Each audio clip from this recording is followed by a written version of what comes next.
Assalamualaikum warahmatullahi wabarakatuh. Selamat malam dan salam sejahtera untuk semuanya. Bismillahirrahmanirrahim. Negara hukum menempatkan hukum sebagai rujukan utama untuk memastikan hadir rasa keadilan, memberikan kebermanfaatan, dan memberikan kepastian kepada semua. Ini harus dipegang teguh oleh pemegang kekuasaan, baik yang di puncak dan seluruh jajaran. Tapi apa yang terjadi? Banyak aturan ditekuk sesuai dengan kepentingan yang sedang memegang kekuasaan. Apakah ini akan diteruskan? Tidak. Ini harus diubah. Ini harus dikembalikan.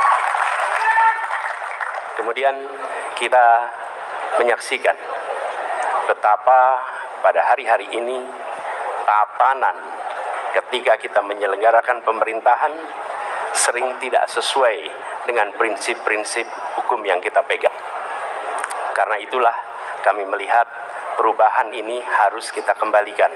Negara ini adalah negara hukum, bukan negara kekuasaan. Dalam negara hukum, kekuasaan diatur oleh hukum. Dalam negara kekuasaan, hukum diatur oleh penguasa. Dan kita tidak menginginkan itu terjadi. Pada saat ini, kalau kita lihat hukum itu harusnya tegak begini. Inilah hukum. Dalam kenyataannya, dia bengkok. Dia tajam ke bawah, dia tumpul ke atas. Dan kondisi ini tidak boleh didiamkan, tidak boleh dibiarkan, dan harus berubah. Karena itu kita mendorong perubahan. Mengembalikan hukum menjadi tegak kepada semuanya. Dan bila kita saksikan hari ini, ada satu orang milenial bisa menjadi calon wakil presiden. Tetapi ada ribuan milenial, generasi Z, yang peduli pada anak-anak bangsa, yang peduli pada mereka yang termarginalkan. Ketika mereka mengungkapkan pendapat, ketika mereka mengkritik pemerintah, justru mereka sering dihadapi dengan kekerasan, dihadapi dengan benturan, dan bahkan gas air mata. Apakah kondisi ini akan dibiarkan? Tidak, kita harus lakukan perubahan. Oleh karena itu, kami memperhatikan ini sebagai hal-hal yang mendasar. Yang tak kalah penting, ini kedua nih, yang tak kalah penting. Kita menyaksikan pada saat ini, ada peristiwa seperti peristiwa Ibu Mega. Ibu Mega Suryani Dewi, seorang ibu rumah tangga yang mengalami kekerasan rumah tangga, lapor pada negara, tidak diperhatikan, dan dia meninggal korban kekerasan. Apakah akan dibiarkan? Tidak, ini harus diubah. Dan tidak kalah penting, hadir bersama saya di sini ayahnya Harun Ar-Rasyid.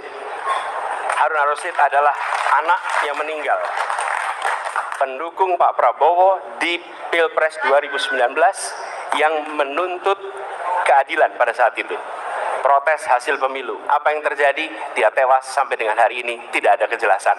Apakah ini akan dibiarkan? Tidak. Ini harus.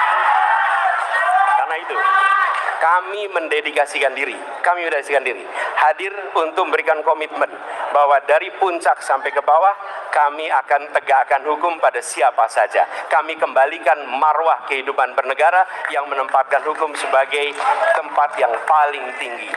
Dan ketentuan itu berlaku kepada semua, termasuk ketika menyangkut urusan ASN, menyangkut urusan TNI dan Polri. Terima kasih. Assalamualaikum warahmatullahi wabarakatuh.